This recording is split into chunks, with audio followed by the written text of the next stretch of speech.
What's good, y'all? I'm Jerry. About to check out if it was Edge's last match. The video by Wrestling Premiere. As we all saw last Friday night on SmackDown.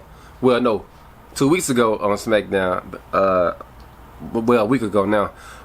We saw Edge wrestling his last WWE match under contract against Sheamus. And I know for a fact that Edge, it was his last match on the contract, but he has a couple more weeks left fully as a WWE superstar. And after that, he can go wrestle wherever else he wants to wrestle, like AEW, TNA, wherever. He just want to retire, sit at home. But Edge has had a tremendous career. I hated the guy growing up, but I grew to love him. His last year, right before he retired the first time, and ever since he came back, it's just been a whole new level of energy for Edge. He's been putting on great matches since he came back. He has a better selection of opponents than he had before, and what a ending to a great career that he left on his terms. So about to hop into the video, man. So let's see if it was his Edge's last match. Let's go. Edge has apparently said goodbye in his hometown of Toronto after his match with Sheamus. The Rated R superstar displayed a great fighting spirit and a world-class ability few could match. As tough as it is, if Edge were to go out like this, it's a great end. Not in the sense of the occasion, because this was a random SmackDown, but the match quality. Few would come in the future like this, so it's understandable. He gave Could he renew his contract, dance partner, and ensured this was going to be a classic. If it was Edge's last match, at least he ended things on his own terms. Last time around, he was deprived of his own retirement due to a nagging neck injury in 2011, which derailed his plans. He wanted to go out at WrestleMania 28 with Christian taking over from there, but instead he retired, and it all felt so lukewarm due to the situation because he was so close to ending things on his own terms. If Edge did retire here, it's a bit tough, I'm not going to lie. I had all kinds of expectations for his run. Some are pretty delusional, but Edge did make good on facing young talent. He had some very strange matches. Strange because of the opponents, not the match type or anything like that. I never really thought Austin Theory or even Grayson Waller would face him. They feel like they're from two totally different universes. Edge was facing the likes of Mark Merrow and Vader, yet also has matches with Austin Theory and Grayson Waller. I do wish he won the world title at least once to officially close that book and actually lose the belt. We always say so and so deserves a run, but at the end of the day, if I think about it, it's Edge did return. He did deserve the run at the championship, but Brock, Triple H, Rock, even Goldberg had a run. Yet the part-time Roman wasn't losing the title no time soon. And with regards to stories about the championship, he had the most captivating. It's tough, almost unfulfilling, but I'm sure he sees it differently because he was lucky to return, let alone feud with the likes of Randy Orton and Seth Rollins on the biggest stage. His perspective is definitely different. Edge's career has been a wild roller coaster. He debuted as a loner who had a mysterious goal, roaming through the streets at night, and was very charismatic.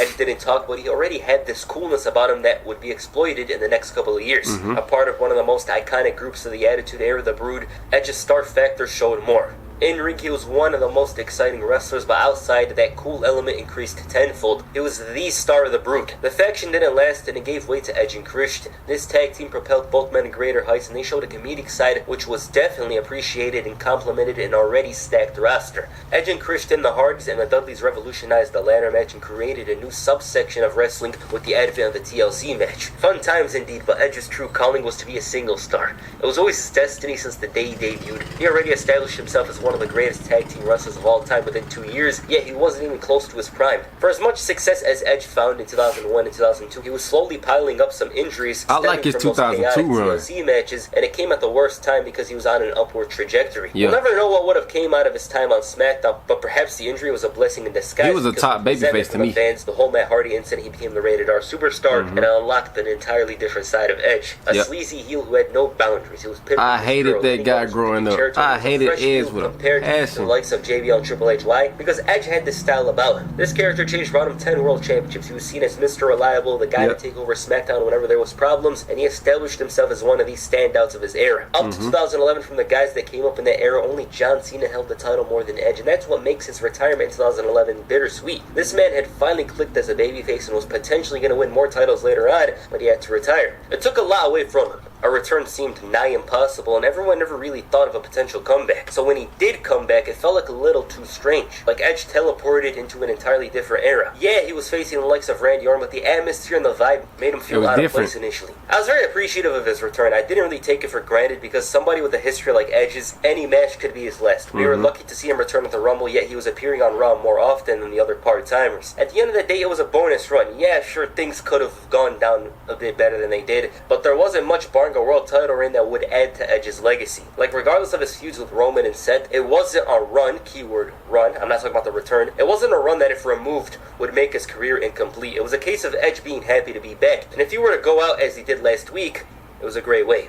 Edge's legacy has an official close and a proper ending, unlike his premature retirement in 2011. Will I miss Edge if he officially retires? Yes. His presence felt like a throwback to the era I grew up watching. Him, Randy, Ray, and Cena are some of the only men that actively wrestle, and that's slowly changing. That's crazy. It's a tough pill to swallow. On the other side, we don't want a Ric Flair situation, so regardless of whether or not this was Edge's last we don't match, want him I'm sure wrestling he's going to hang up his boots within the next 2 years. Actually, I have Edge in my top 10 favorite wrestlers. Why? He had a strong combination of promo ability, ring ability, and charisma. There's not an area where Edge is the very best. Hogan has the best charisma, as does Rock. Dusty has the promo, as does Austin. Randy Savage has the ring skills, as does HBK. But the Rated R superstar compensates greatly with being great in all areas, which is something very few wrestlers in history have. He also showed the Beat an even better babyface with the second run. And that alone is tough to master, the ability to switch roles and work well. Edge was so good as a heel in the 2000s, it felt almost unimaginable to see him in the opposite role again. Nowadays, he can't be a proper heel because 9 times out of 10, everybody it feels unnatural. There's no glaring weakness with him. He even had enough drawing power in the mid to late 2000s as a fresh main eventer. SmackDown basically fell off when he left. WWE prioritized it less. The whole point of this video is to talk about the effect of Edge in my life and in general. He's easily one of the best of his era and amongst the most gifted as well. I've heard rumors of a potential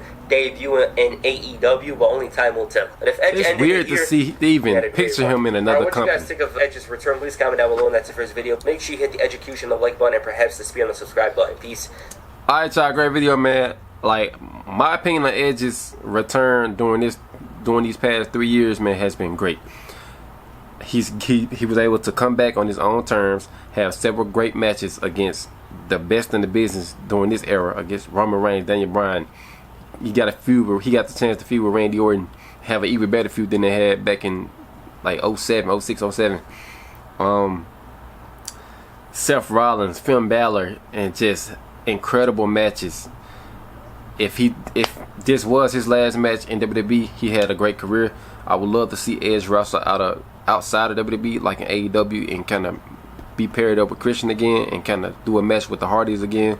But it's kind of hard to picture him being somewhere else outside of WWE. But I'm anxious to see what the future holds for Edge, man. So let me know down below in the comments of what y'all thought of my reaction to this video. Like, comment, subscribe. But till next time, I'm out. Peace.